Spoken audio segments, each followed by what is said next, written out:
Can't see anything, yes.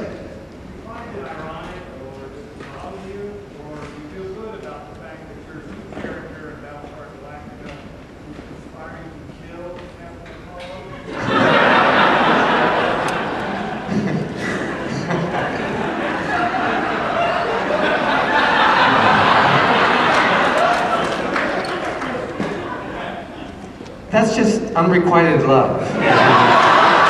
So, and he's been in prison 20 years, and you know, Captain Apollo's straight, and we don't know about Tom Zarek at this point. No, just kidding. Just kidding.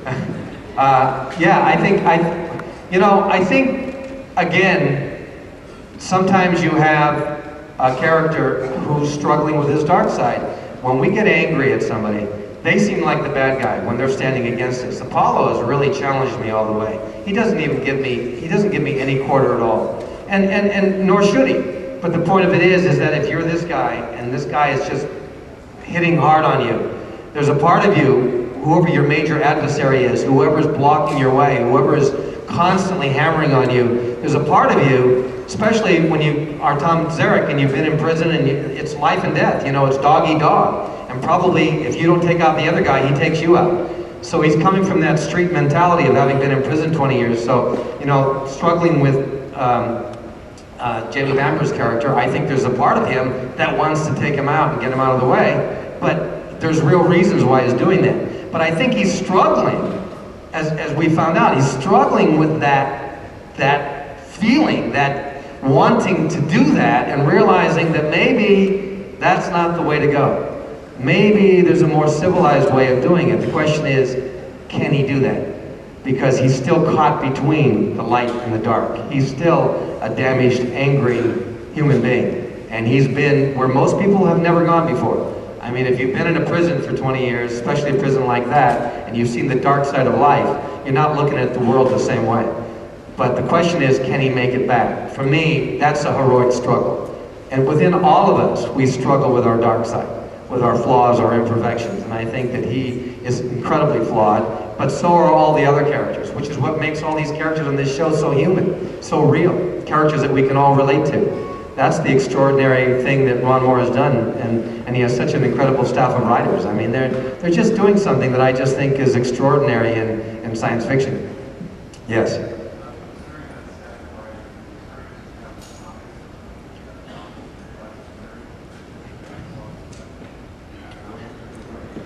Yeah, I think, you know, this new show, Ron Moore, like many, many good writers, I'm sure he has maybe a 5-year story arc. He knows where these characters are going. It's because it's new, because he's still fleshing out this universe, fleshing out these characters. I don't think he's really going to allow too many other people to come in with ideas that maybe, you know, way out in left field. I think maybe 4 or 5 years from now, they'll be much more open to taking pitches from outside and exploring maybe some other directions. But right now, I think that he's really has a lot that he needs to establish to create the foundation of this show. You know, we've seen this show now, you know, it's hard to believe this show has only been on really 1 season.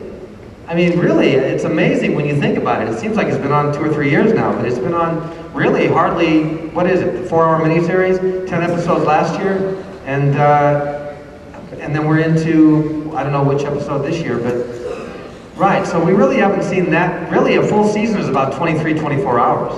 So really, we're barely up to a full season, and so that's what's so amazing about what this show has accomplished. It usually takes a couple of years for fans and everybody to relate to these stories and bond with the characters. So I'm just blown away by what they've accomplished so far.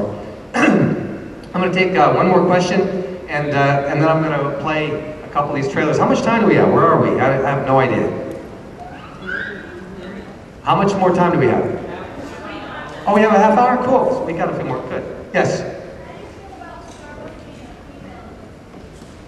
For me, Apollo? The former Apollo? I love it. No, just kidding.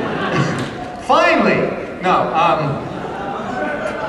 I think, actually, even though it seemed to be a really bad move for a lot of original fans, I think ultimately it was a good move, because that way you don't compare these two Apollos. And I think that was one of the reasons why they made the new Starbucks a woman, Plus, in this day and age, also, they were bringing women much more full center stage and giving them, you know, stronger characters to play in all areas of media, and which only makes sense, you know. Women, we need more women in this world. We need more, I mean, listen, I'm a man, but us men need women, and I hate to say it, we need women everything is a balance, is it not? You know, I mean, us men, and listen, I identify myself as one of them, but you know, we've been conquering and waging war for a millennia, for many thousands of years, you know, and we kind of need something to help temper that, you know, that freedom, you know, Braveheart, which is one of my favorite movies. I just slicing and dicing and picking up the sword, you know, there's just something about that. But nevertheless, I mean, I truly think that this world, one of the reasons why the world is in such trouble, is that we need a balance of women and men, you know, in all positions. You know, I mean, obviously there's multiple differences between men and women, but you know, there's women capable of doing everything, there's men capable of doing everything, and not every man wants to do a traditional man role, not every woman wants to do a traditional female role. The question is, we should do whatever we're best at, whatever we're skilled at, whatever we're the most gifted at. And certainly there's as many gifted women as there are men, and the world needs a balance of that. And maybe we're slowly moving towards that. And science fiction's always been on the cutting edge of all that. You know, science fiction has always explored terrain that traditional television didn't get to until 10, 20 years later. I mean, even the original Star Trek went into issues that no other shows were exploring. I'm proud to admit I love science fiction. I love intelligent science fiction like nobody else. Anyway, did I answer your question? I tend to riff a little bit and kind of mosey off the road, but yes.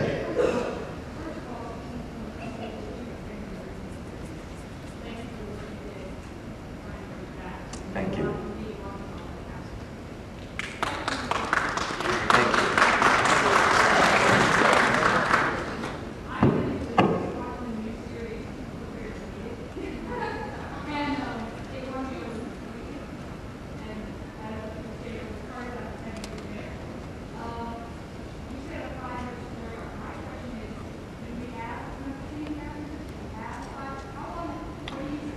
Well, here's the situation. You know, the ratings right now, Battlestar is basically at the top in terms of all the sci-fi shows. You know, sometimes Stargate might be ahead one week and then Battlestar the next week, but they're basically neck and neck up there. The question is, producing a show like Battlestar Galactica is a very expensive undertaking. And Sci-Fi Channel, you know, they're still kind of evolving that channel, and most of their shows on there, as you know, they're much less expensive, much less smaller budgets. Battlestar is a huge budget. The question is, they're always measuring the budget versus the rating. And if the rating is high enough to justify the budget, but they're always thinking in their minds, unlike us who may love a show, they're always thinking, well, could we produce another show that might not be quite as popular as Battlestar, but would be far less expensive, and in the end, we would make more money. That's the problem. And when you're doing a space show, unlike maybe something where it takes place on Earth, less special effects, less costly budgets, many times they're thinking down those lines. So hopefully, and I feel that, you know, Battlestar has basically just really been given the chance to get out of the box. I mean, this is just the beginning. So I hope to God they don't pull another great show. You know, I think they pulled the original Battlestar Galactica way too soon. Had they had a second and third season, I think it would have gone on to be a franchise even 25 years ago.